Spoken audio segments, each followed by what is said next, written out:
सुशांत साहब, आप इस बात को मानते हैं कि ये हक्कानी नेटवर्क को सपोर्ट करने का डर है जो अब आईएसआई चीफ तुरंत पहुंच गए? नहीं, मेरे ख्याल हक्कानी नेटवर्क को तो ये सपोर्ट कर ही रहे थे। हक्कानी नेटवर्क तो इन्हीं का वो है, जिसको वो अमेरिकी भी कहते थे कि वेरिटेबल आर्म, इन्हीं का एक अंग है, अप्रत्यक्ष टाइप का जी। तो वो तो है। लेकिन मेरे ख्याल मोटी मोटी बात तो यही है यार, ये कि सरकार बनवाने गए हैं कि जैसे तैसे करके कोई सरकार बन जाए, क्योंकि लगभग अब 20 दिन हो गए हैं इनको काबुल के ऊपर काबिज हुए, और अभी तक जो सरकार बनाने की प्रक्रिया है वो अभी तक पूरी नहीं हुई। और अभी अगर देखा जाए टेक्निकली तो अफगानिस्तान में कोई हुकूमत नहीं है, कोई सरकार नहीं है। डिसीजंस कौन ले रहा है, कैसे ले रहा है? जिसको देखो वो अपना डिसीजन ले रहा है, क्योंकि सब लोग हथियार बंद है। वो क्रिकेट मैच भी देखने जाते हैं तो अपने हथियार लेके जाते हैं। तो इस तरीके के हालात है, तो वहां पर कौन आएगा, कौन उनसे बात करेगा, किससे किसको बात करनी है? तो पाकिस्तान की तो बहुत शदीद जरूरत है कि जितनी जल्दी वो हुकूमत बनवा लें। जैसे मैंने आपसे पहले अर्ज किया, 92 में भी इन्होंने यही किया था, 96 में भी ये किया था।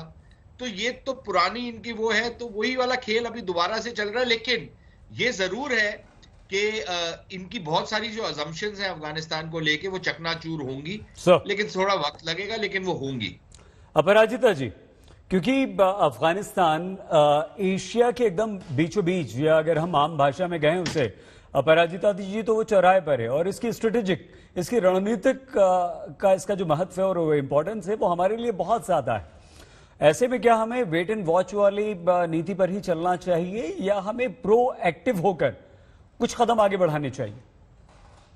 अफगानिस्तान निश्चित तौर पर हमारे लिए बहुत महत्वपूर्ण है, और मुझे लगता है कि हम सब वाकिफ हैं, और इसलिए हम सारी परिस्थितियों पर बारीकी से नजर रखे हुए हैं। हमने नजरअंदाज कुछ नहीं किया है। लेकिन देखिए, वेट एंड वॉच पॉलिसी हमारी कूटनीति का हिस्सा है, और इस परिस्थिति में, इस संदर्भ में वेट एंड वॉच रखना ही बेहतर है। लेकिन मैं आपको कह दूं, आपने कुछ समय पहले कहा कि बेगाने शादी में अब्दुल्ला दीवाना। मैं कहूंगी, अब्दुल्ला बेगानों की शादी में नहीं गए हैं, अपनों की शादी में गए हैं।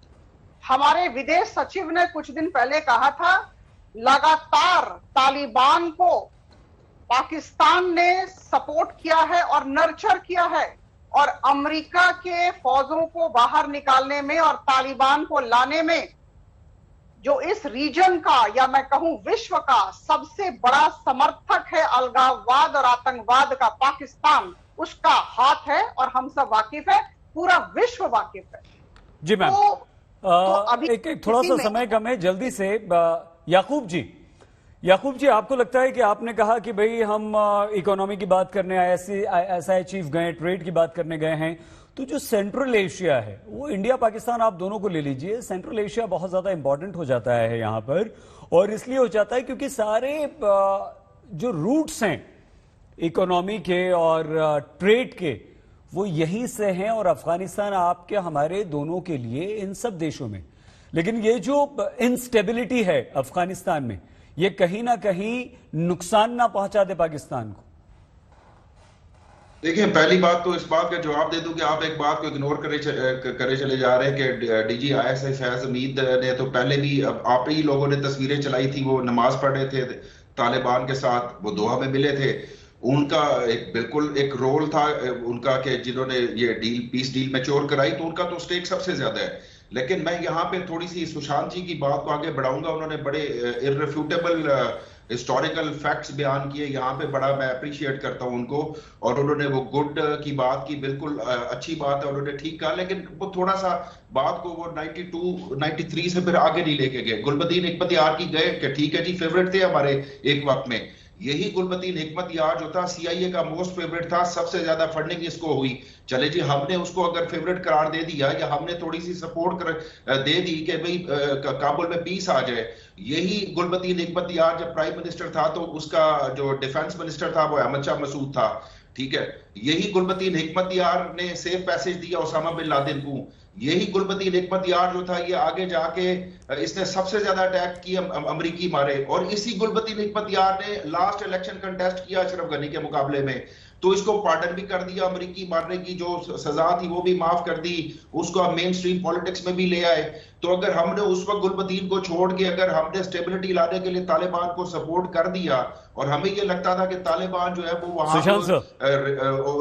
वहां पे आके उन्होंने अमन कायम कर दिया है, तो इसमें हर्ज वाली क्या? आपका तो नजीबुल्लाह भी नहीं कामयाब हो सका, आपके सब डूबे ना, आपका ठीक है याकूब जी सुन लीजिए, सुशांत जी को सुन लीजिए प्लीज। नहीं कर सके सुशांत जी, वक्त अच्छा, वो ऐसा है, एक तो प्रधानमंत्री इन्होंने बनवाया था गुलबदीन को, लेकिन वो एक ऐसा प्रधानमंत्री था जो कभी भी अपनी राजधानी में घुस नहीं पाया, सिर्फ उसने राजधानी को दस्तनबूद कर दिया था। कब घुसा था सर?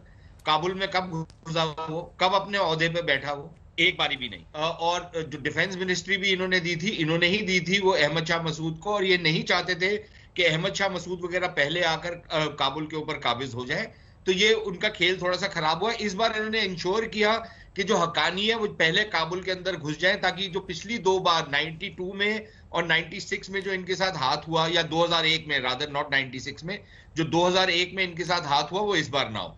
लेकिन एक चीज सईद बहुत जरूरी है, ये जो आप सारी सेंट्रल एशिया की बात करते रहते हैं ना यार, मुझे कोई ये बताए सेंट्रल एशिया में कौन से खजाने दबे हुए हैं, पहली बात। दूसरी चीज, सेंट्रल एशिया का जो समरकंद, बुखारा और इस तरीके के जो शहर थे, ये शायद 15वीं 16वीं सदी में बड़े अमीर शहर थे।